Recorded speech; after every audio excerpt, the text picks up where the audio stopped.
think we have to be careful, black people. We too much tied up in this what's good and what's bad. I think what we need to begin to look at is what's real. Now, I don't care whether it's good or bad. I just care whether it works, whether it doesn't work, whether it helps black people or doesn't help black people. White people are individualistic. White people are materialistic. And I think Dr. Clark is absolutely correct in the definition of black civilization, African civilization. Communalistic, whole concept is different. But the white man's individualism and materialism stems from the fact that he comes out of a situation, a place where you could hardly live.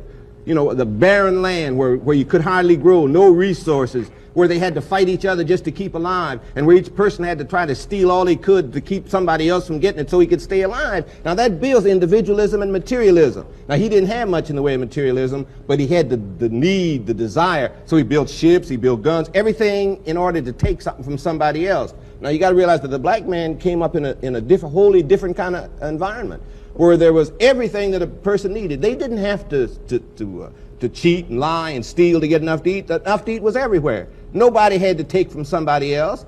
All the resources of the world were right there in the ground. They had everything. They didn't need to build ships and go conquer someplace else. If Africans built a ship, where would they go? Any place they went was worse than where they were. But the white man could build a ship and go any place, because any place he went was better than where he was. Anything that he could take was better than what he already had. So we're dealing with the cultures of two people that stem from the kind of situation in which they live.